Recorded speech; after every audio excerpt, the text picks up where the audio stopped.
जय हिंद फ्रेंड्स। आज चर्चा का विषय है गुलाम वंश का इतिहास। गुलाम वंश का संस्थापक कौन था?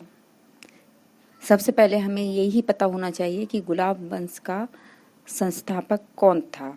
तो इसके संस्थापक थे कुतुबुद्दीन ऐबक। और इसके अंतिम शासक कौन थे? गुलाम वंश के अंतिम शासक कौन थे?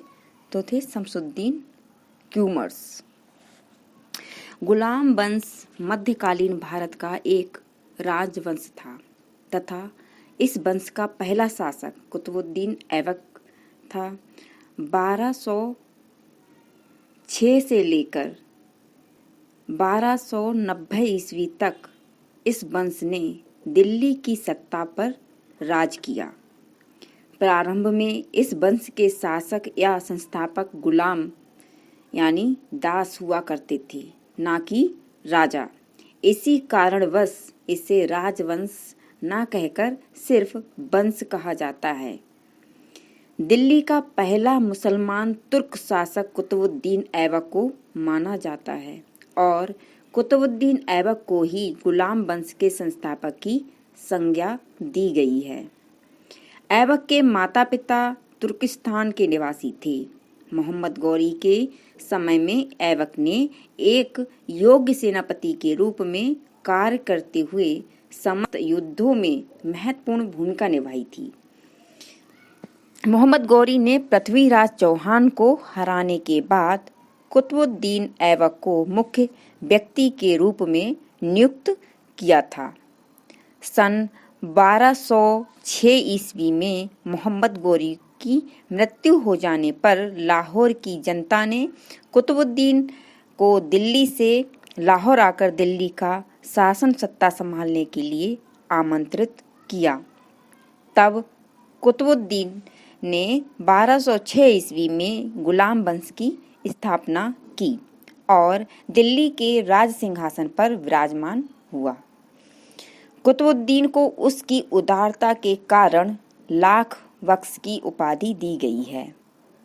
अगर कोई क्वेश्चन आता है कि लाख बख्श की उपाधि किसको दी गई है, तो इसका आंसर तो आप समझ ही गए होंगे कि कुतुबुद्दीन को उसकी उदारता के कारण लाख बख्श की उपाधि दी गई है, जिसका अर्थ होता है लाखों का दान करने वाला।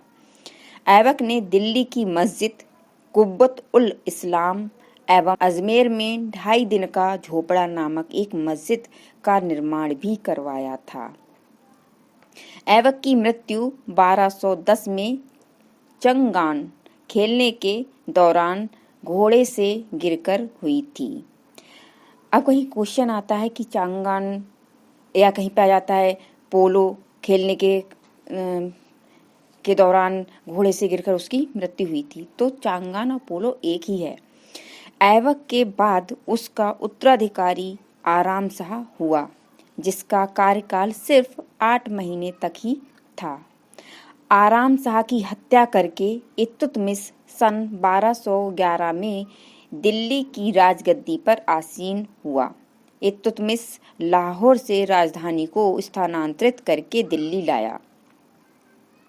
इसने ही हौज़-ए-सुल्तानी का निर्माण करवाया था। इल्तुतमिश ऐसा पहला शासक था जिसने 1229 में बगदाद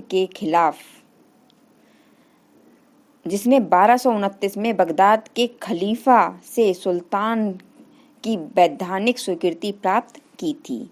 इल्तुतमिश ने कुतुब मीनार के निर्माण को पूरा कराया तथा वह गुलाम वंश का ऐसा पहला शासक था जिसने शुद्ध अरबी के सिक्के जारी किए।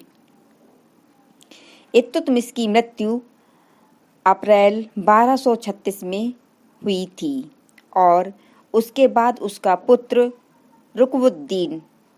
रुकनुद्दीन फिरोज राज सिंहासन पर विराजमान हुआ, परंतु वह एक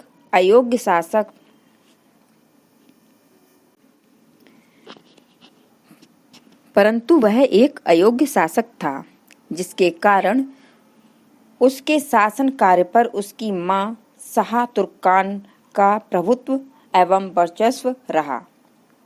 शाह तुर्कान के प्रभाव से परेशान होकर तुर्की अमीरों ने रुकनुद्दीन को राजगद्दी से हटाकर रजिया को सिंहासन किया। रजिया बेगम प्रथम मुस्लिम महिला थीं जिसने साम्राज्य की बागडोर संभाली और रजिया सुल्तान के नाम से प्रसिद्ध हुईं।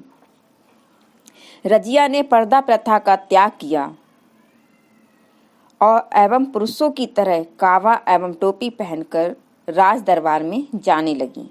रजिया बेगम की हत्या 13 अक्टूबर 1240 को डाकुओं के द्वारा कैथल के पास कर दी गई। रजिया के बाद गुलाम वंश के गयासुद्दीन बलबन का नाम आता है। बलबन का वास्तविक नाम बहाउद्दीन था और इल्तुतमिश का वह गुलाम था। बलबन 1266 में दिल्ली की राजगद्दी पर विराजमान हुआ और वह मंगोलों के आक्रमण से दिल्ली की रक्षा करने में सफल रहा। राज दरबार में सिजदा एवं पैबोस प्रथा की शुरुआत बलबन ने ही की थी एवं उसने भारतीय रीति रिवाज पर आधारित नवरोज उत्सव का भी प्रारंभ करवाया था। अपने विरोधियों के प्रति बलबन ने बहुत ही कठोरता से निर्णय लिया था। नसरुद्दीन महमूद ने बलबन को उलुग खान की उपाधि प्रदान की थी। बलबन के ही दरबार में फारसी के प्रसिद्ध कवि अमीर खुसरो एवं अमीर हसन रहते थे। ये आज हमने गुलाम वंश के बारे में इतना बताया। आपको जानकारी अगर अच्छी लगी हो तो वीडियो को लाइक, शेयर और चैनल को सब्सक्राइब करना ना भूलें। चैनल को सब्सक्राइब करना एकदम फ्री है। धन्यवाद। जय हिंद, जय भारत।